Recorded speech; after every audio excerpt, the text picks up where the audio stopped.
श्री राम जय जय राम। श्री राम जय जय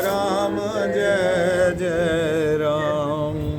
श्री राम जय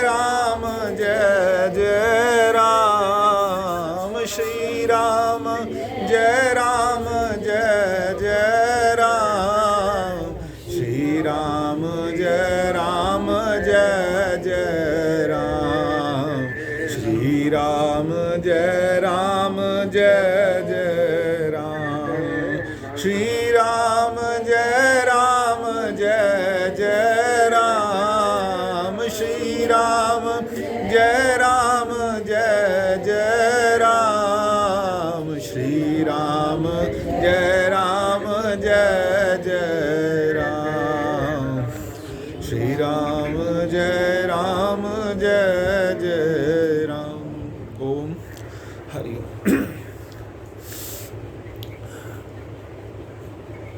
आज वही बोलना है जो सुन के आया, जो महाराज जी से सुन के आया, जो आज का विषय था।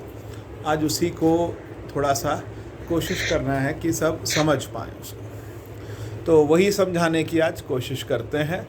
सभी लोग ध्यान से सुनेंगे। जरा ध्यान से सुनेंगे इस चीज़ को।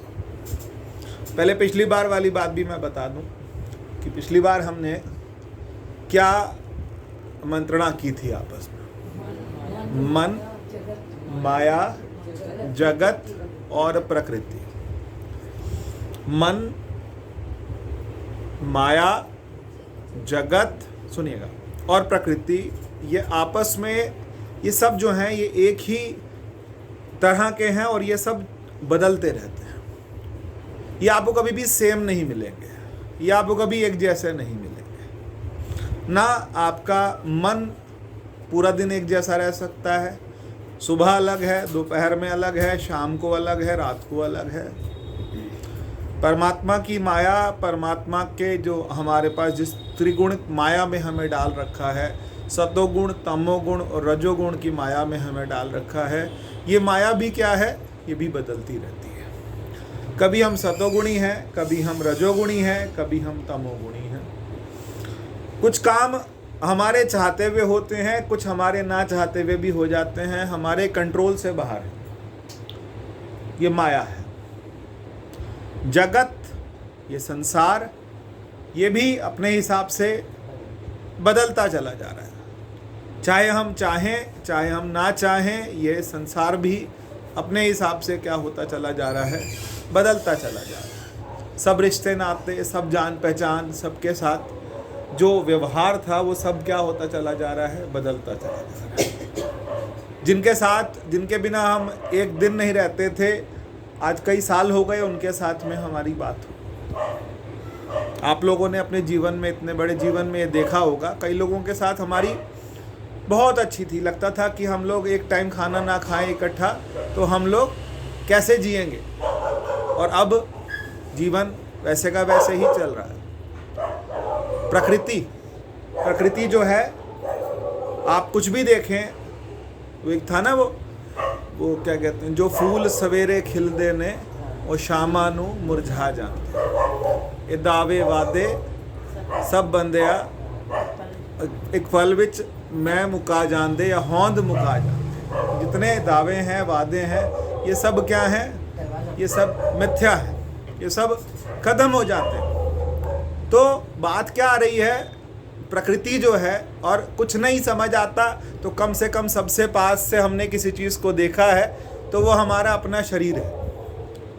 अब इस शरीर को जरा आप ध्यान से देखें कि बचपन में कैसा था, और युवावस्था में, तरुणावस्था में कैसा था, और जब आप पूरे यंग हैं तब कैसा था, जब आप वृद्ध हो रहे हैं तब कैसा है। आपके देखते देखते आपके ही शरीर के मतलब क्या है कि झुर्रियाँ आ रही हैं, या फिर बाल जो हैं सफ़ेद हो रहे हैं, या बाल उड़ गए हैं। हम कुछ नहीं चाहते थे, लेकिन हमारे ना चाहते हुए भी ये बदल रहा है। मन, माया, जगत, प्रकृति, ये पिछली बार हमने बात की थी। आज जो बात करनी है थोड़ा थोड़ा ध्यान से समझेंगे हमारे वेदांत में, और ये बातें बार बार आएंगी।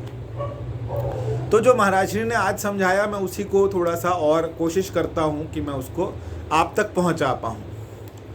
एक संदेश लेकर के उनका मैं आया, और बहुत सुंदर उन्होंने चीज़ को समझा। इतनी गहराई तो मतलब हम कई 100 जन्म में भी नहीं पा सकते, जो गहराई उनके पास में है, उस मर्म जो उनका ज्ञान है, जो उसकी जो पकड़ है उनकी। तो बात क्या थी? बात है हमारे पास, मैं थोड़ा सा बढ़ा के उसका पहले भूमिका बना के फिर समझाता हूँ कि उन्होंने क्या कहा। भूमिका क्या है? भूमिका है हमारे पास में, एक होता है दृष्टा, दूसरा है साक्षी, और तीसरा है चेतन। दृष्टा, साक्षी और चेतन। जब हम शरीर हैं, जब हम जागृत अवस्था में हैं, तो हम क्या हैं?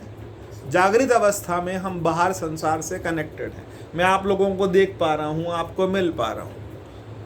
अगर मेरी और आपकी सपने में लड़ाई हो जाए, बिल्कुल बुरी तरह, जिसको बोलते हैं ना, बुरी तरह लड़ाई हो जाए, सपने में लड़ाई हो जाए, तो क्या अगले दिन ठीक मिलेंगे कि नहीं मिलेंगे? ठीक मिलेंगे।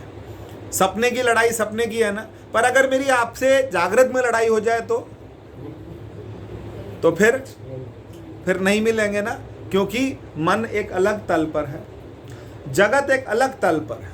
और जो तल है वो क्या है हमारे पास? हम इस जगत के साथ जब हम व्यवहार कर रहे हैं तो हम इसके दृष्टा हैं।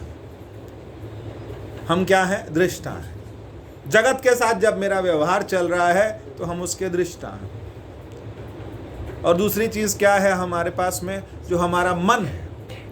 3 तल, हमने तो 5 तल में भी बात की है कि अन्नमय कोश, प्राणमय कोश, मनोमय कोश, विज्ञानमय कोश। मैं ऐसे टीचर की तरह पढ़ा के याद तो करा लो ना। विज्ञानमय कोश, और विज्ञानमय कोश के बाद हमारा कौन सा है? आनंदमय कोश। ये 5 कोशों में मैं विभाजित हूँ। मेरा जो अस्तित्व है, मेरा जो अंतःकरण है, या जो मैं पूरा हूँ, जिसको हम रामायण बहुत सुंदर कहती है जीव, वो जीव जो है इस 5 में विभाजित है। 5 में कैसे विभाजित है? ये शरीर है, अन्नमय कोश, प्राण है, प्राणमय कोश। प्राण भी 5 तरह के प्राण होते हैं, उनका विस्तार हम पहले कर चुके, अब नहीं। प्राणमय कोश, मनोमय कोश, मैं मन हूँ। मन का जो है आपको सबको पता है, क्योंकि सब अपने मन से परेशान है। 2 चीज़ों से लोग बहुत परेशान हैं। एक तो मतलब घर वालों से, बच्चों से, मैंने ऐसे कहा था, इसने ऐसे नहीं करा, मैंने इसको ऐसे कहा था, इसने ऐसे नहीं करा। और दूसरा मन से, कि मन जो है ये मेरी मानता नहीं, ये इसको अपने हिसाब से करना है कुछ न कुछ। मन, तो ये मन हम सब समझते हैं। और उसके बाद फिर कौन सा है? विज्ञानमय कोश, जो बुद्धि है हमारे अंदर, चित्त है, अहंकार है, और उसके बाद क्या है? अहंकार। और उसके बाद क्या है हमारे पास में? आनंदमय कोश। उसको और छोटा कर देते हैं तो हम कह देते हैं स्थूल, सूक्ष्म और कारण। स्थूल मतलब क्या है? जो बाहर का है, जो जागृत से कनेक्शन में आता है। वेदांत में सब चीज़ें 3 ही हैं, आप कभी हिसाब लगाना, सब 3 ही हिसाब से हैं। तो स्थूल जो बाहर का, वाह्य जो हमारा है, जिसमें हम अभी व्यवहार कर रहे हैं, ये स्थूल है। लेकिन बैठे बैठे अगर किसी को हल्की सी आंख लग जाए, उसे हम तंद्रा बोलते हैं। हम बीच में आ जाते हैं, तंद्रा हमारी आ जाती है। और उसके बाद एक और आता है जिसको हम क्या बोलते हैं? हम स्वप्न में चले गए। तो स्वप्न में क्या है? हम लोग खुद को क्या बोलते हैं? स्वप्न में हम ये लेकर के चलते हैं कि हमारा सिर्फ मन रह जाता है, शरीर का व्यवहार अलग रहता है। लेकिन अगर हम ध्यान में बैठे हैं, फिर सुनिएगा ध्यान से एक बार, फिर बात समझते हैं शुरू से। क्या? स्थूल संसार हो गया, उसके हम दृष्टा हैं, स्थूल के हम दृष्टा हैं। लेकिन जब हम आंख बंद कर लें, हम ध्यान में आ जाएं, तब हम उसके क्या हैं? उस मन के क्या हैं? फिर हमारे पास एक शब्द आता है जिसको हम बोलते हैं साक्षी। हम क्या हैं? साक्षी। साक्षी भाव वेदांत की भाषा में सबसे ऊंचा भाव, मैंने पिछली बार भी कहा था, माना जाता है। साक्षी भाव का मतलब होता है, साक्षी भाव अगर जीवन में आपको पहुंच गए ना, साक्षी भाव पर पहुंच गए, तो इसका मतलब आप बहुत बहुत बहुत ऊंचे स्थान पर पहुंच गए वेदांत के माध्यम से। वेदांत के हिसाब से आप क्या है? एक बहुत अच्छी अवस्था में। और वो अवस्था क्या है? वो है साक्षी भाव। साक्षी का मतलब ये है कि मैं अपने मन को देख रहा हूं, मैं मन की हर गतिविधि समझ रहा हूं। ये गलत किया मैंने, ये मैंने सही किया, ये मुझसे गलती हो गई, यहाँ मुझसे जल्दबाजी हो गई, ये मैंने इसको गलत कह दिया, मेरा ये व्यवहार ठीक नहीं था। ये कौन बता रहा है? ये मेरे साथ ही बैठा हुआ बता रहा है। मेरे साथ कौन बैठा है? मेरे साथ मेरा स्वयं का आत्मा, वो चेतना मेरे साथ है। वो चेतना जो है, वो चेतना हमारे को बताती है, या फिर वैसे तो वो चेतना हमारी बुद्धि से ही हमें बताती है, लेकिन हमारे को पता लग जाता है कि ये गलत हो रहा है। यहाँ मन तेज चल रहा है, यहाँ मन धीरे चल रहा है, यहाँ मन भाग रहा है, यहाँ मन रुक रहा है। इसे हम क्या बोलते हैं? साक्षी भाव। ध्यान में जो हमारा लक्ष्य होना चाहिए, साक्षी भाव। हम क्या करते हैं? हम मन के साथ चल पड़ते हैं। हम यहाँ बैठे हुए थे, बैठे बैठे बैठे बैठे याद हुआ, अरे मेरे को उससे 2000 रुपये लेने थे और 2000 रुपये लेने रह गए, मैं भूल गई या भूल गया। तो इसका मतलब क्या हुआ? मन, बुद्धि, चित्त, सारा कुछ, ध्यान ध्यान भगवान अपनी जगह रखे रह गए। सब कहाँ गया? वो 2000 रुपये के पीछे। वो अगर नहीं देगी तो मैं उसको ऐसे बोलूंगी, ऐसे होगा, ये होगा, वो होगा। 36 तरह की बातें हमने एकदम से तैयार कर दी। ये क्या है? ये मन है। मन को हमने क्या करना है? मन को हमने साक्षी भाव से पकड़ना है। ये साक्षी भाव है। साक्षी का मतलब अगर आप नॉर्मल भाषा में बोलें तो हमारे पास क्या कहते हैं, जैसे जिनको थोड़ा बहुत पता हो वकालत के बारे में, या वैसे दुनिया का गवाही जो होती है, गवाह जो होता है उसे हम साक्षी बोलते हैं कि ये हमारी गवाही देगा, ये हम इसके रहते रहते हमने ये किया, तो इसके रहते हमने किया, तो वो साक्षी हमेशा है। लेकिन वो साक्षी भाव को हम दबा देते हैं। और ऐसा नहीं है कि किसी के होता नहीं है। हम अगर मनुष्य हैं तो हमारे अंदर ये भाव होता है। हम कोई काम करने निकले, अंदर से गवाही आएगी, ये गलत कर रहा तू, ये तेरे को नहीं करना चाहिए। ये तो ध्यान में क्या, ये तो चेतना में भी, व्यवहार में भी हमारे को पता लगता है कि नहीं, ये गलत हो गया। ये साक्षी भाव जो है हमारे अंदर क्या होना चाहिए? ध्यान में जब हम जाएं तो शरीर अलग और मेरा मन भी अलग और मैं अलग। ये अवस्था हमको प्राप्त करने की कोशिश करनी है। शरीर अलग, ये तो है ही, शरीर तो हम देख ही रहे, ये अलग है। ये तो जिस दिन इसकी घंटी बजेगी उस दिन तो फिर मामला क्या होगा? फिर गड़बड़ है कि नहीं जी, अब तो ये साथ नहीं दे रहा, और ये खराब हो गया, और ये भी खराब हो गया, ये भी खराब हो गया। फिर हमको लगता है कि सब कुछ खराब हो गया। फिर कौन खराब नहीं हुआ? फिर कौन खराब नहीं हुआ? और वो कौन है जो खराब नहीं होता? वो चेतना है। और वो चेतना किस में उलझी हुई रखी है? मन में। वो मन के थ्रू जाती है। हम मन की मदद से सबको देखते हैं, मन की मदद से हम सारे काम करते हैं। मन को हमने देखना, ये है क्या? साक्षी भाव। और जब आपको साक्षी भाव आएगा तो क्या होगा कि वो मन जो है इधर उधर दौड़ना अपने आप बंद कर देगा। मैंने पिछली बार भी एग्जाम्पल दिया था, मैंने अब भी बोलता हूँ। हम लोग क्या करते हैं, मैं जैसे टीचर हूँ तो मैं ऐसे ही समझाता हूँ टीचर की तरह, कि पेरेंट्स कहते हैं हमारी सुनता नहीं हमारे से, तो मैं कहता हूँ तुम ज़्यादा बोलते हो, तुम मत बोलो, तो हमारी बात नहीं सुनता। हम कहते हैं ऐसे कर, ऐसे पढ़, हमारे से पढ़ता नहीं, ये नहीं करता। बच्चों की बहुत शिकायतें होती हैं। तो मन भी हमारा बच्चे जैसा। मैं उनको सिर्फ इतना कहता हूँ, आप कुछ मत बोलो, बच्चे को मत डांटो, बच्चे को कुछ जलील मत करो, चुपचाप उसके पास जाके 1 घंटा बैठ जाओ। आपकी मेहनत होगी, लेकिन आप चुपचाप जाके उसके पास बैठ जाओ कि बेटा मैं अपनी एक मैगजीन पढ़ रही हूँ या मैं अपनी किताब पढ़ रही हूँ, तू अपना पढ़ाई कर। जब तक आप बैठोगे हो ही नहीं सकता कि वो मोबाइल में खेल ले। आप कुछ बोलो मत, आप रिएक्ट मत करो। हम क्या करते हैं, हम मन को दबाने की कोशिश करते हैं। हम मन को कहते हैं नहीं तेरे को ऐसा नहीं। मन को समझाना है, प्यार से समझाना है कि तेरे को ये काम नहीं करना, बहुत हुआ, अब ये काम नहीं करना। लेकिन मन को जब हम समझाएंगे तब वो धीरे धीरे धीरे धीरे क्या होगा, वो कंट्रोल में आएगा। युवावस्था में कंट्रोल में जल्दी से मन नहीं आता। जवान बच्चा जो है उसके कंट्रोल में नहीं आता। लेकिन जिस अवस्था में हम लोग हैं, हमको कम से कम इतना विवेक तो जागता है, क्योंकि फिर वही बात, बिन सत्संग विवेक न होई राम कृपा बिन। ये विवेक जो है ना, ये यहाँ काम करता है। विवेक का मतलब क्या है? विवेक जो है वो बताता है कि ये गलत है और ये सही है, तू इसके साथ मत भाग। जो काम हमने जीवन में करे तो वो लगता है, कई लोग भाग के शादी कर लेते फिर सिर पीटते हैं, किसके साथ कर ली, अब कर ली, अब क्या करा, अब जीवन जो है वो क्या हो गया? नहीं, किसी ना किसी की कोई आर्थिक तंगी है, कोई परेशानी है, सब चीज़ें हैं, कर ली। किस लिए करी? वो जोश था, उस जोश में हमने भागे भागे कर लिया, सब कुछ अपना जीवन क्या कर लिया, उसी के पीछे लगा लिया, और अब क्या है? अब रुक गए।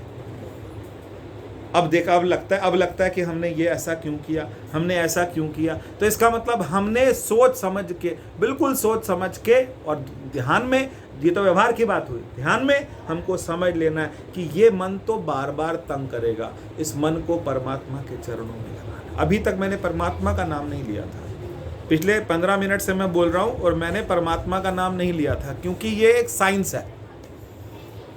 महाराज श्री ने जो बात की थी, अब मैं बोलना शुरू करता हूँ वाली बात। वो कहते हैं ये अगर नास्तिक भी होगा ना तो उसको ये बात समझ आ जाएगी। यहाँ पर तो किसी परमात्मा का, किसी श्रद्धा की जरूरत नहीं है, लेकिन जब हम साक्षी भाव में आएंगे, जब हम साक्षी बनेंगे, उसके बाद हमको क्या होगा? एक बात का ज्ञान होगा कि हम वही चेतना है, और जब हम वही चेतना है तो जो चेतना मेरे अंदर है, अब उसके लिए हमारे को किसकी जरूरत है? जो चेतना मेरे अंदर है वही चेतना सब में है।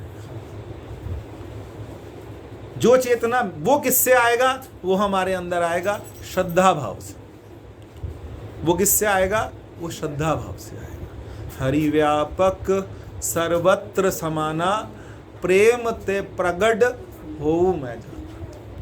पहली बात तो हमें यह समझना है कि वो परमात्मा, जितना परमात्मा मेरे अंदर है, वो मैं ही हूं, वो मैं ही हूं, जिसके बारे में, अब देखो ये हमारे को विश्वास कहाँ होता है कि जिसके बारे में श्रुतियां गा रही हैं, जिसके बारे में गा रहे हैं कि वो गगन में थाल रव, जिस ब्रह्म की आरती होने की बात हो रही है, वो ब्रह्म मैं हूं। रोज सुबह शाम आरतियां मेरी हो रही हैं, लेकिन हम फिर वहीं नाली में, अपने कीचड़ में, अपने गंदगी में खुश हैं, क्योंकि हमको अपना वो स्वरूप पसंद नहीं है। हमको वही पसंद है, जैसे हमारा हाल हो रखा है वैसे ही हमारे को अपना वो हाल क्या है? पसंद है। क्यों पसंद नहीं है? क्या वही पसंद है? हमें वहाँ जाना, हमें लगता है कि हम तुच्छ हैं, परमात्मा अलग है। हमारे में और परमात्मा में उन्होंने फिर वही समझाया, घड़ा शकोरा, घड़े में जितनी मिट्टी है, आप समझिए, इस चीज़ को समझने की कोशिश कीजिएगा, जितनी मिट्टी घड़े में है उतनी ही मिट्टी दिए में है, और उतनी ही मिट्टी किस में है? शकोरे में है। उतनी ही मिट्टी किस में है? उतनी ही मिट्टी किसी बिल्डिंग में है। ये मिट्टी सब जगह है। जब तक ये उपादान कारण, जब तक ये हमारे पास ये उपाधि है, तब तक हम क्या हैं? तब तक हम शरीर हैं, तब तक हम क्या हैं? हमारा नाम है, इसका ये नाम है। नाम, रूप, उपाधि, ये कब तक है? जब तक ये शरीर है। जब ये शरीर नहीं रहेगा, ये नाम, रूप, उपाधि क्या होगी? ये फिर नहीं रहेगी। फिर हम क्या रह गए? फिर मिट्टी। हमको ये चीज़ को बार बार क्या करना पड़ेगा? समझना पड़ेगा। और एक बात पिछली बार भी बोली थी, आज फिर समझा लेता हूँ थोड़ा सा, फिर वही बात, उनकी वाली ही बात समझा लेता हूँ। ये क्या है? ये कपड़ा है, ये पक्का कपड़ा है, इसका नाम हमने कपड़ा रखा, और इसका नाम क्या है? ये गांठ, ये गांठ। अब इस गांठ को कपड़ा बोलूं कि गांठ बोलूं? बोलो ना, ये गांठ है कि कपड़ा है? गांठ है। पर गांठ दूसरी गांठ से लड़ रही है कि तू बुरी है, तू छोटी जाति की है, तू बड़ी जाति की है, तू अच्छा है, मैं यहां से आता हूं, मैं वहां से आता हूं, मैं इससे हूं, मैं उससे हूं। ये क्या है? और ये दोनों गांठों को ये नहीं पता कि हम दोनों क्या है? कपड़ा है। नहीं, एक तो है ही, पर हम दोनों क्या हैं? कपड़ा है।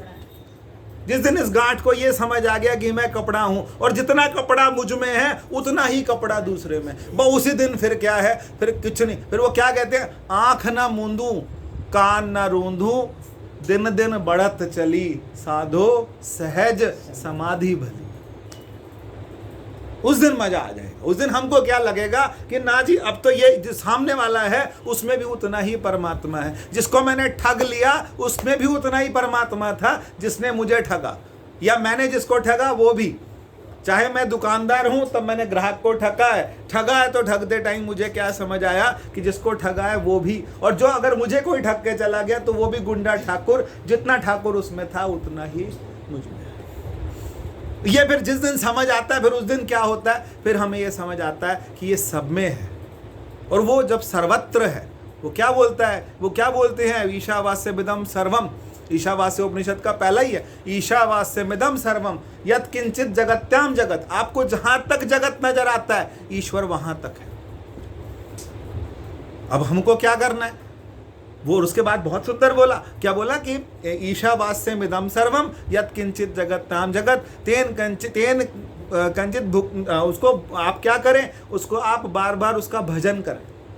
ईश्वर जो है वो सब में है, और आपको क्या करें, अब उसका हमेशा क्या करें, भजन करें। क्योंकि ये धन, ये संपदा, ये संसार, ये किसी का नहीं हुआ, ये किसी का भी नहीं हुआ, ये किसी के साथ भी नहीं निभा। अब हमारे को क्या करना होता है, हमको कहाँ लगाना है मन, अब हमको ये भी समझना है। तो जो उन्होंने बोला साक्षी, साक्षी के बाद दूसरी चीज आती है चेतन।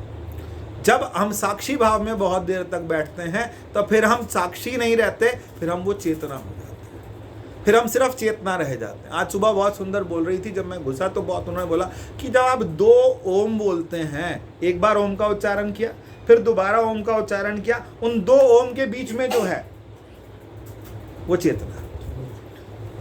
एक श्वास ली, आज खुली आंख वाला ध्यान कर लें, भरा पड़ा हूं मैं, तो वो क्या है, एक श्वास ली और दूसरी श्वास गई, श्वास लेने और श्वास छोड़ने के बीच में जो है वो मैं हूं। 2 विचारों के बीच में जो है वो मैं हूं।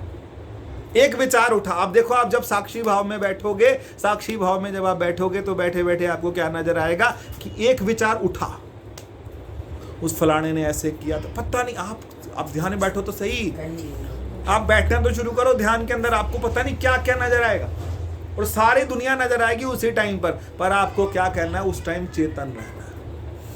ये वही बात है, फिर बाबा जी की बात हर बार याद आती है, सावधान। वो सावधान किसके लिए बोल रहे थे, कोई पाकिस्तान के अटैक के लिए सावधान नहीं बोल रहे थे, वो किसी कंट्री के अटैक के लिए नहीं बोल रहे थे। सावधान का मतलब, सावधान होने का मतलब कि जो 2 विचार, उसी को हमने क्या बोला, साक्षी भाव। उन्होंने एक नए तरीके से बोला कि अपने लिए क्या बोलते थे, सावधान, सावधानी। आप कालिका मंदिर में जहां चले जाएं, आपको वहां एक की लाइन दिखाई देगी, सावधानी ही साधना है। तो सावधानी ही साधना, अब वो चले गए ना, अब समझ आती, अब समझ आती। कदर कब पड़ती है, जब जो वो कहने वाले होते हैं वो नहीं रहते, उनके रहते हुए कदर नहीं पड़ती। उनके रहते अगर कदर पड़ जाए, आज चाहे कोई बच्चा बेटा हो तो उसको बाप की याद कब याद आती है कि वो बिल्कुल ठीक कहते थे। उस टाइम रहते में हमारा झगड़ा रहता है, जब तक रहेंगे तब तक झगड़ा, लेकिन बाद में क्या नहीं, उन्होंने क्या बोला, सावधान। सावधान का मतलब क्या है कि ये जो 2 विचार हैं, इन 2 विचारों के बीच में जो खाली जगह है ना, उसे हम क्या बोलते हैं, चेतना। वो मैं हूं, वो मेरी चेतना है, और वो चेतना जो है वो हमेशा है। और जो उन्होंने उससे आगे की बात बोली, यहां तक तो साइंस है, यहां तक तो साइंस है, यहां तक नास्तिक भी समझेगा, लेकिन उसके बाद आपको आस्था चाहिए।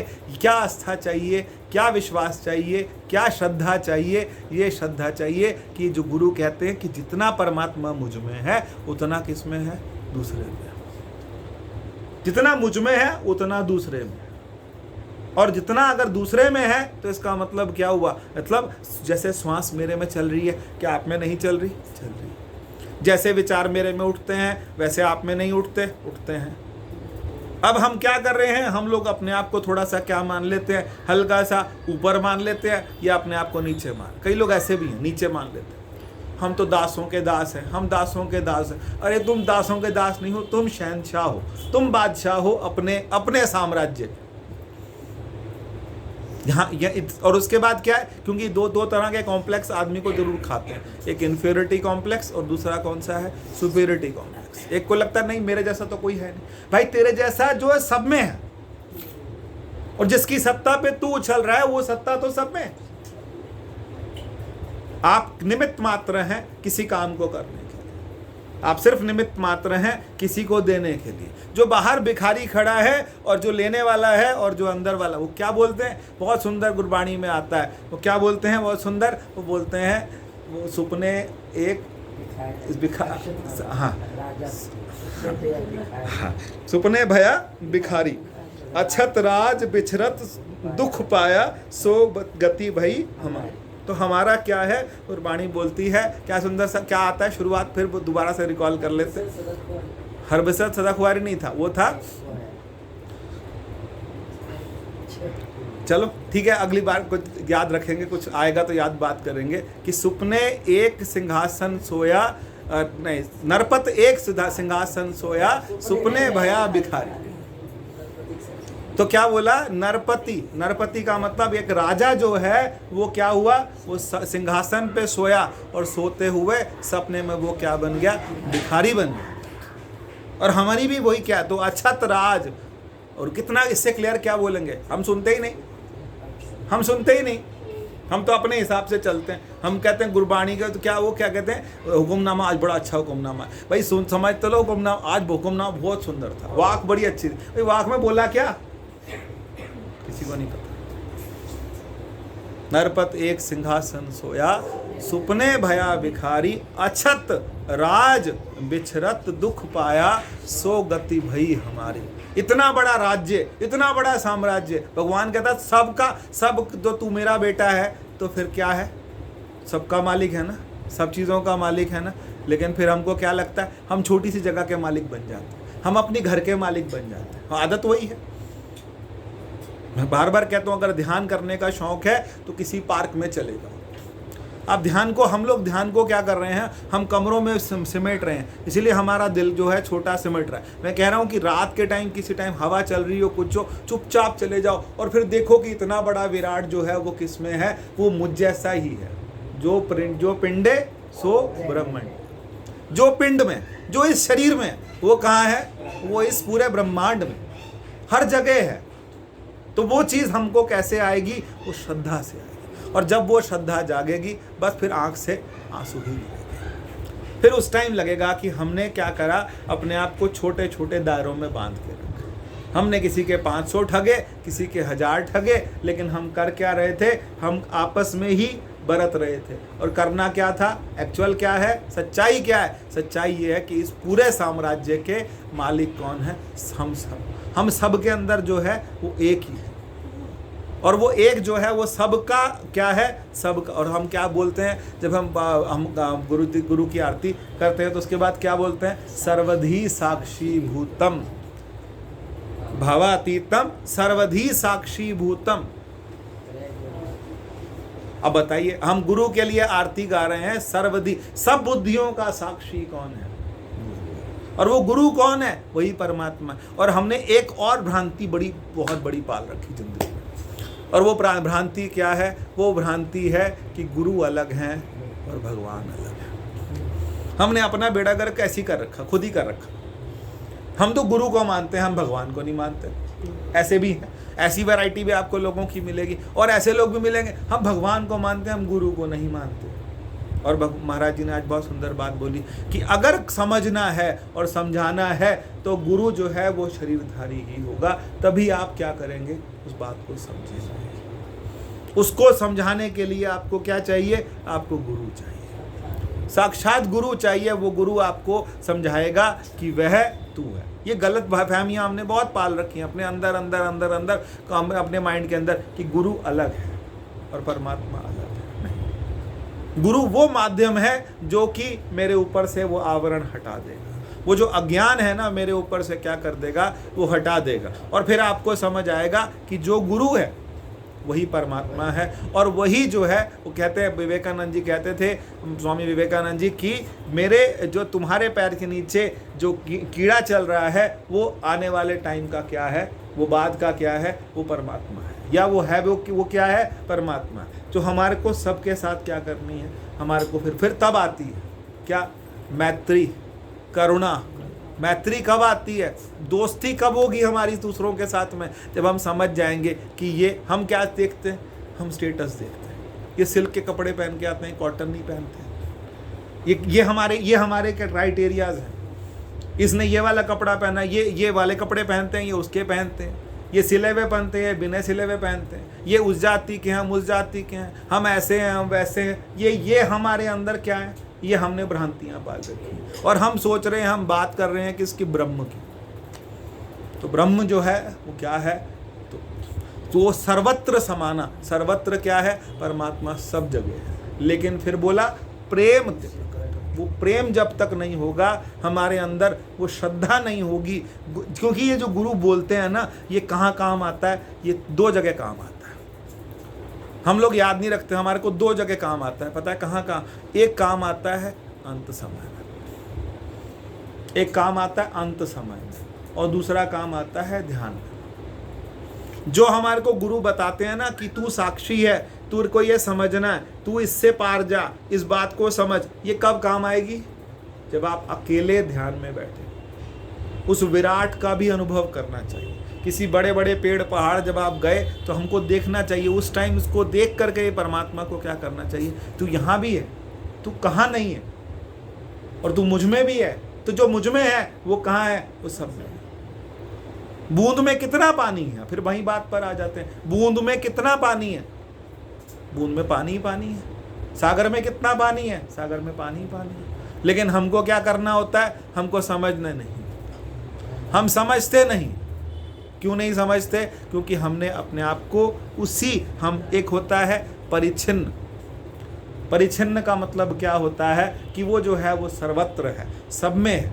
परमात्मा का वो परिच्छिन्न रूप हमारे सामने आए, यही हमारे को क्या करनी चाहिए, उस ईश्वर से प्रार्थना करनी चाहिए, कोशिश करनी चाहिए, मेहनत करनी चाहिए। मेहनत करने से होगा ये भी एक पुरुषार्थ है। थोड़ा सा आपको क्या करना पड़ेगा, हमेशा परमार्थ नहीं है, थोड़ी मेहनत करनी पड़ेगी। और अभी 5-10 मिनट बैठेंगे, और बैठ के करना हो, लेट के करना, बोला तो यही था, वादा तो यही था लेट के करने का, पर लेट के छत पे होगा, यहाँ नहीं होगा। जिस दिन छत में ठीक सा सेटिंग होगी तो हम लेट करके वहाँ सिर्फ ओम के साथ ही ध्यान करेंगे। अभी आज ये एक संदेश था, लेकर के चला था मैं, तो मेरे को था कि पूरा याद रह जाए, जैसा हो जाए वैसा मैं आपको बता दूं। उतना अच्छे से तो बता ही नहीं सकता, वो आप रिकॉर्डिंग सुन लेंगे फेसबुक में, लेकिन ये था कि मेरे को एक संदेश देना था, उस बात को समझाने की कोशिश करनी है। और ये करते करते हम एक लेवल और ऊपर गए, अगर जा पाए तो वो था साक्षी से चेतना।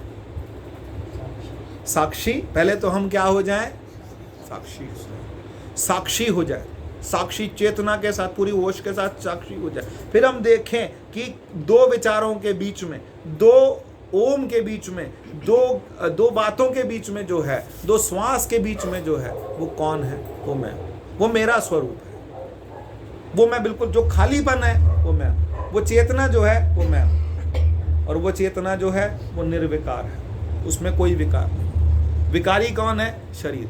विकारी कौन है, प्राण। विकारी कौन है, मन। हम ये कह दें कि हम बुजुर्ग हो गए, हम बड़े हो गए, हमसे अब नहीं होता, ये गलत है। जब तक हम जीव हैं तब तक हमारे को वो अपना प्रयास क्या करना है, जारी रखना है।